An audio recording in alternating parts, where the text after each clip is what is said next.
అర్థమైంది.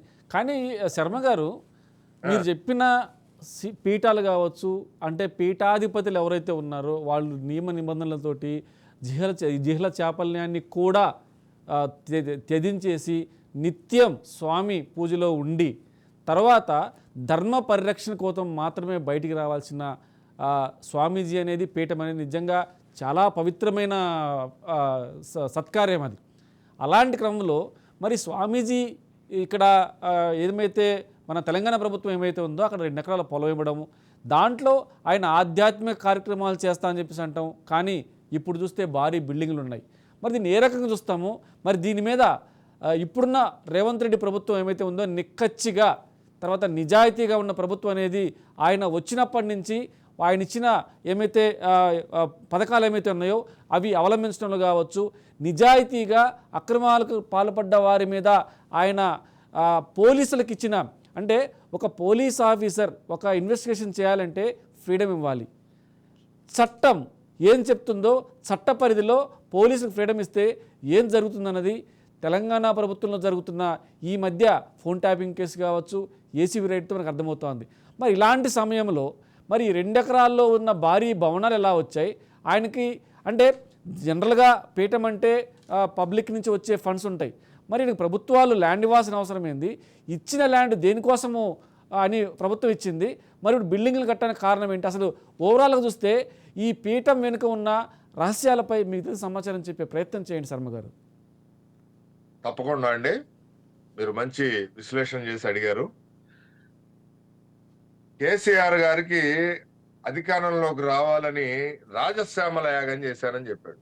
అవును, ఈయన రాజశ్యామల యాగం చేసినప్పుడు అంతకు ముందు ఆయన ఇంకా ప్రభుత్వంలోకి రానప్పుడు ఆయన రాజశ్యామల యాగం అనేది పెట్టానన్నాడు. పెట్టినప్పుడు తెలంగాణ బ్రాహ్మణులకి ఆంధ్ర బ్రాహ్మణులకి వేరియేషన్ చూపిస్తూ కేసీఆర్ గారు ఆ రాజశ్యామల యాగంలోనే మాట్లాడటం జరిగింది. ఆంధ్ర బ్రాహ్మణులకు మంత్రాలు రావు, తెలంగాణ బ్రాహ్మణులు అయితే బాగా చేస్తారు అని చెప్పి. కానీ ఆ రోజు వచ్చి ఆయనకి చేసినంత ఆంధ్ర రాజమండ్రి కాకినాడ ఆ సైడు వచ్చిన బ్రాహ్మణులు వాళ్ళందరికీ డబ్బులు కూడా ఎగ్గొట్టారు అనుకోండి, అది వేరే విషయం. అయితే అక్కడ ఈయన చేసిన రాజశ్యామల యాగానికి యాగం పూర్తి కాకుండానే యాగమందిరం తగలబడిపోయింది. అవును, చూసాం. యాగమందిరం తగలబడిపోయింది. ఇంకా సరే ఈయన ఏదో ఎట్లనో అధికారంలోకి వచ్చాడు, సెంటిమెంట్ తెలంగాణ సెంటిమెంట్ మీద కేసీఆర్ గారు. సరే ఈయనకి పాదాభివందనం పడిపోవటం, విశాఖపట్నం వచ్చి పాదాభివందనాలు చేయటం ఇవన్నీ చేశాడు స్వరూపానంద స్వామీజీకి. సరే నమ్మాడు. అట్లానే చిన్నజీరుని నమ్మాడు ఆయన. చిన్నజీరు గారికి ఏమో ఒక ల్యాండ్ ఇచ్చాడు, ఈయనకో ఏమో ఒక ల్యాండ్ ఇచ్చాడు కోకాపేటలో. ఈయనకి 2 ఎకరాలు, మీరు చెప్పిన ఆ 2 ఎకరాలు కోకాపేటలో ఎకరం రూపాయి తీసుకుంది. ఎకరం రూపాయి చొప్పున ఇచ్చాడు. మీకు తెలుసో తెలియదు, అక్కడ దాదాపు 1 ఎకరం 100 కోట్లు పలికింది. అదే సార్, అదే చెప్తున్నా, అక్కడికే వస్తున్నా చెప్పండి. అక్కడికే వస్తున్నా. ఎకరం రూపాయి చొప్పున 2 ఎకరాలు కేటాయిస్తే 2 ఎకరాలు ఎంత ప్రభుత్వానికి చెల్లించింది? 2 రూపాయలు. ఈ 2 రూపాయల ద్వారా అతను ఎంత లబ్ధి పొందాడు? ఇప్పుడు దాదాపు మీరు చెప్పినట్లుగా 200 కోట్ల రూపాయలు లబ్ధి పొందాడు కోకాపేట. మరి ఇప్పుడు భారీ భవనాలు నిర్మిస్తున్నాడు. ఎందుకు నిర్మిస్తున్నాడో తెలుసా అండి? ఈ పీఠాలు ఇప్పుడు మనకి ఏంటంటే మన ఆంధ్రప్రదేశ్ లో వచ్చిన లేకపోతే ఉమ్మడి తెలుగు రాష్ట్రాల్లో వచ్చిన ఇబ్బంది ఏంటంటే దేవాదాయ ధర్మాదాయ శాఖ అనేది ఒకటి ఉంది మనకి. ఆ దేవాదాయ ధర్మాదాయ శాఖకు సంబంధించిన అరాచకాలు అవినీతి తట్టుకోలేక చివరికి దేవాదాయ ధర్మాదాయ శాఖని పీఠాలకు ఇస్తాము అని చెప్పి గత చంద్రబాబు గారి ప్రభుత్వంలో ఒక ప్రపోజల్ పెట్టడం జరిగిందండి. 2017లో ఆ ప్రపోజల్ పెడితే సరే అప్పుడున్న ఉమ్మడి రాష్ట్రాల్లో ఉన్న ఎండోమెంట్ అధికారులు వీళ్ళందరూ మీటింగులు పెట్టుకొని అరే మన ఎండోమెంట్ వెళ్ళిపోతుందని రకరకాలు జరిగినాయి. అప్పుడు ఏం జరిగిందంటే చాలా మంది మేధావులు గాని, ప్రభుత్వ మేధావులు గాని, లేకపోతే ఐఏఎస్లు గాని వీళ్ళంతా సార్ ఇప్పుడు పీఠాలు అనేవి మన ఆంధ్రప్రదేశ్ లో ఎక్కడా లేవు, అన్ని కర్ణాటకలో ఉన్నాయి ఎక్కువ పీఠాలు, శృంగేరి గాని, హంపి గాని, రకరకాల పీఠాలన్నీ అక్కడే ఉన్నాయి. మైసూరులో గణపతి సచ్చిదానంద పీఠం గాని ఇట్లాంటివన్నీ. ఓకే. ఇక్కడ మనకి ఇక్కడ ఆంధ్రప్రదేశ్ లో ఉందేమో స్వరూపానంద స్వామి పీఠం. ఆయన్నేమో నమ్మటానికి లేదు. ఈ గుళ్ళన్నీ ఆ పీఠాలకు అప్పజెప్పాలంటే మరి ఆయనేమో ఇప్పటికే ఆయన మీద చాలా చెడ్డ పేరు ఉంది ప్రభుత్వంలో. ఓకే. దీన్ని ఎలా మనం ఇది చేస్తామని చెప్పి కొంచెం మన ఆదాయం మొత్తం దీనికి వెళ్ళిపోతుంది, కర్ణాటక ప్రభుత్వానికి వెళ్ళిపోతుంది అని చెప్పి ఆ రోజున దాన్ని ఆపటం జరిగింది. ఓకే. ఆ ఆపిన ప్రక్రియలో ఈయన ఈయన ఏం చేశాడంటే వైఎస్ జగన్ కి మళ్ళా రాజశ్యామల యాగం చేశాడు ఇక్కడ. ఉమ్. అక్కడ కేసీఆర్ కి చేస్తే కేసీఆర్ సక్సెస్ అయ్యాడని ఉమ్. రాజశ్యామల యాగం ఇక్కడ ఈయన నమ్మాడు. కేసీఆర్ చెప్పాడు, ఏ తమ్ముడు నువ్వు స్వరూపానంద గారిని ఆశ్రయించు, నీకు మొత్తం మారిపోతుంది పిక్చర్ అంటే. ఉమ్. సరే అని ఈయన ప్రతిపక్ష నాయకుడుగా వెళ్ళి స్వరూపానందని కలిస్తే, స్వామి నాకు ఇప్పటిదాకా మా అమ్మ ఏమో బైబిల్ పట్టుకొని తిరుగుతుంది, ఉహు. నా మీద ఏమో క్రిస్టియన్ ముద్ర ఉంది, ఉమ్. ఈ క్రిస్టియన్ ముద్ర పోవటానికి నాకు యాగాలు చేయాలి. నాకు నన్ను హిందువుగా చిత్రీకరించండి అని చెప్పి ఉమ్. ఈయన్ని స్వరూపానందని కాళ్ళ పడ్డాడు. ఓకే. పడితే సరే నాయన అని చెప్పి కొంత ప్యాకేజీ అప్పచెప్పడం జరిగింది. ఆ రోజున ఈయన ప్యాకేజ్ తీసుకున్నాడు స్వామీజీ. ఉమ్. సరే ఋషికేశ్ రమ్మని చెప్పాడు. ఉమ్. ఋషికేశ్ తీసుకెళ్లి అక్కడ ఒక దుకాణం ఉంది ఋషికేశ్ లో. మన శారదా దుకాణం అంటే పీఠం అదొక స్వామీజీ ఆశ్రమం, దానికి ఒక పీఠం, అక్కడ ఏదో రూములు గేములు ఇట్లానే ఓకే. హైదరాబాద్ లో పెట్టారు. ఉమ్. పెట్టి ఇంకా ఈయన్ని తీసుకెళ్లిపోయి అక్కడ గంగలో ఈయన్ని ముంచి ఉమ్. 3 సార్లు ముంచి మా పురోహితులతో వేద మంత్రాలు చదివించి ఈయన హిందువుగా మారినట్టుగా చేశాడు.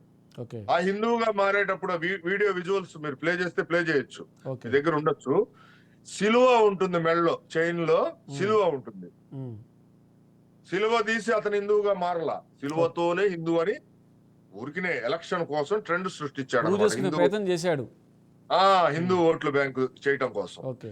చివరికి ఆయనకి దానికి ఏదో పూజలు పునస్కారాలు అక్కడ అన్ని కార్యక్రమాలు చేసి దాన్ని విపరీతమైన పబ్లిసిటీ మీడియాలో చేయటం జరిగింది. ఉమ్. ఆ పబ్లిసిటీ చివరికి అతను గెలవటం, దాని ముందర రాజశ్యామల యాగం ఈయనకి చేయటం, ఉమ్. ఆ గెలుపుకి ఈయనే కారణం అని చెప్పి జగన్మోహన్ రెడ్డి అనుకోవటం, ఉమ్. అంతకుముందు కేసీఆర్ గారు అనుకోవటం. ఉమ్. ఈ అనుకోవటంతోనే వాళ్ళకి కావాల్సిన స్వామీజీలకి వీళ్ళు మనల్ని నమ్మారు రా అని ఆ అనుకోవటంతో ఎమ్మటే స్వామీజీ ఏం చేస్తాడు, వీళ్ళు ప్రభుత్వంలోకి రాగానే ఒక ప్రపోజల్ పెడతారు, ఉమ్. ల్యాండ్ కావాలని. ఓకే.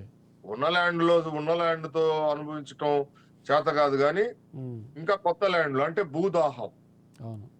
భూదాహం చేసుకోవాలి, అఫీషియల్ ల్యాండ్ గ్రాబింగ్ చేయాలి, అఫీషియల్ గా ల్యాండ్ గ్రాబింగ్ కబ్జాలు చేయాలి అఫీషియల్ గా ఓకే. అనే దాంతో కేసీఆర్ గారిని ఆశ్రయిస్తే ఆయన కొంచెం ఈ పీఠాలు, బ్రాహ్మణ వ్యవస్థ, ఆధ్యాత్మిక వ్యవస్థ అంటే కొంత నమ్మకం ఉన్న వ్యక్తి కాబట్టి అవును.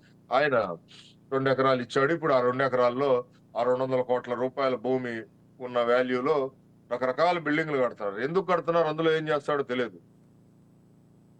కానీ ఒకటి శర్మ గారు అసలు ఇప్పుడు అట్లానే జగన్ గారు ముఖ్యమంత్రిగా ఉన్నప్పుడు ఉమ్. 2000 ముఖ్యమంత్రి అయిన తర్వాత 2021లో ఒక ప్రపోజల్ పెట్టాడు. ఓకే. 2021లో ఒక ప్రపోజల్ పెట్టి డైరెక్ట్ ఈయనే స్వామీజీ, అయ్యా నేను వేద పాఠశాల, సంస్కృత విద్య, ధర్మ ప్రచారానికి నాకు ల్యాండ్ కావాలి, పలానా చోట ఈయన ఎత్తుక్కుంటాడు ఎక్కడ ఖాళీలు ఉన్నాయనేది, ఉమ్. ప్రభుత్వ భూములు ఎక్కడున్నాయనేది. ఓకే. ఎత్తుకుంటే భీమిలి పట్టణం ఆనుకొని ఉమ్. గ్రేటర్ వైజాగ్ మున్సిపల్ కార్పొరేషన్ 4వ వార్డు పరిధిలో ఓకే. 4వ వార్డు పరిధిలో ఒక కొండ ఉంది. ఉమ్. ఆ కొండ సర్వే నెంబరు 102/2. ఓకే. 102/2లో 7 ఎకరాల 70 సెంట్లు. ఓకే. 102/2లో 7 ఎకరాల 70 సెంట్లు రాయించుకున్నాడు. అట్లానే 103/2లో 7 ఎకరాల 30 సెంట్లు. ఓకే. 103/2లో 7 ఎకరాల 30 సెంట్లు ప్రభుత్వానికి నాకు ఇది కావాలి అని మొత్తం ఎన్ని ఎకరాలు ఇది 15 ఎకరాలు. రెండు కలిపి 15 ఎకరాలు దాదాపుగా. రెండు కలిపి 15 ఎకరాలు, దాదాపు కాదు 15 ఎకరాలే. ఎకరాలు, ఎస్ అవును. రెండు కలిపి 15 ఎకరాలు. అవి ఆ 15 ఎకరాల చొప్పున ఎంతకి గవర్నమెంట్ చెల్లించాడో తెలుసా అండి? ఓకే. ₹1,00,000 ఒక్కొక్క ఎకరానికి ₹1,00,000 చెల్లించాడు. అది 15 లక్షల రూపాయలు ప్రభుత్వానికి డబ్బులు కట్టాడు. ఓకే. దాని విలువ ఎంతో తెలుసా సార్? చెప్పండి సార్. 225 కోట్ల రూపాయలు. 225 కోట్ల రూపాయల ల్యాండ్ని 15 లక్షలకి అప్పన్నంగా ఇవ్వడం జరిగింది ప్రభుత్వం మన స్వామీజీ గారికి. దాని గవర్నమెంట్ వాల్యూ ఎంతో తెలుసా sir? Official value okay. 1,50,00,000. Official అంటే రిజిస్ట్రేషన్ వాల్యూ కూడా. Registration value